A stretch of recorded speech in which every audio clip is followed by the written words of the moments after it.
नमस्ते दोस्तों, जय हिंद। आर के पटेल यूट्यूब चैनल में आपका स्वागत है। यदि आप चैनल में पहली बार आए हैं तो कृपया करके चैनल को सब्सक्राइब कीजिएगा और बेल आइकन को प्रेस कीजिएगा। चलिए आगे हम लोग बढ़ते हैं अध्ययन बिंदु में। आज का हमारा महत्वपूर्ण अध्ययन बिंदु है दिल्ली सल्तनत। दिल्ली सल्तनत में आज हम सैयद एवं लोदी वंश के बारे में पढ़ेंगे।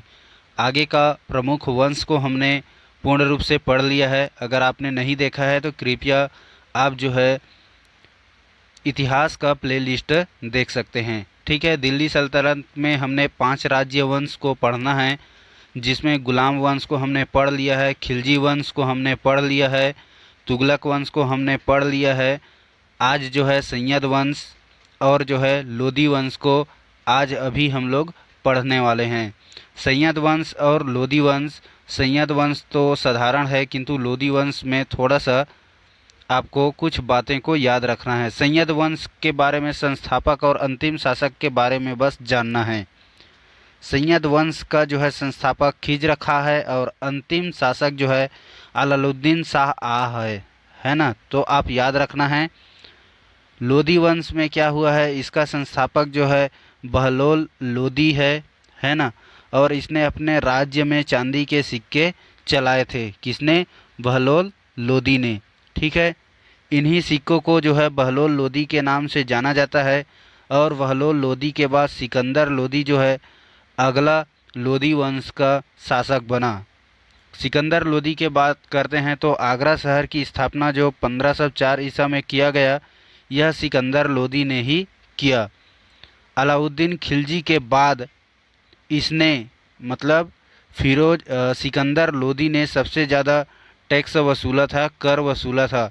सिकंदर लोदी के शासन काल में ही पुर्तगाली यात्री वास्को डी गामा भारत आए थे। यह आप जो है कुछ नोट पॉइंट के रूप में याद रखेंगे। ठीक है, सिकंदर लोदी के बाद इब्राहिम लोदी जो है लोदी वंश का अगला शासक और अंतिम शासक बना। इब्राहिम लोदी को जो है 21 अप्रैल 1526 में पानीपत के प्रथम विश्व युद्ध में बाबर ने हरा दिया और लोदी वंश के अंतिम शासक इब्राहिम लोदी को परास्त कर दिया और मुगल साम्राज्य की स्थापना कर दी। सभी वंश के प्रथम संस्थापक को याद करने का हमने छोटा सा ट्रिक बनाया है, उस ट्रिक को आप ज़रूर देखिए। ट्रिक का नाम है गुल खिले तो सैयद लो मुगल। गुल और एबक, ए जला गया खींच बहालो बाबर। तो गुल और एबक से हो जाएगा गुलाम वंश कुतुबुद्दीन ऐबक। और खिज और जला से हो जाएगा खिलजी वंश जलालुद्दीन खिलजी। और तो और गया से हो जाएगा तुगलक वंश और गया से हो जाएगा गयासुद्दीन तुगलक। आगे आता है सैयद, तो सैयद से हो जाएगा सैयद वंश और खिज से हो जाएगा खिजरखा। आगे बात करते हैं लो और बहा, तो लो से हो जाएगा लोदी वंश और बहा से हो जाएगा बहलोल लोदी। बागी जो है मुगल और बाबर लिखा है तो मुगल वंश और बाबर का बाबर। ठीक है, इस प्रकार से आप इनको याद कर सकते हैं। वीडियो को अंत तक देखने के लिए आप साथी को धन्यवाद।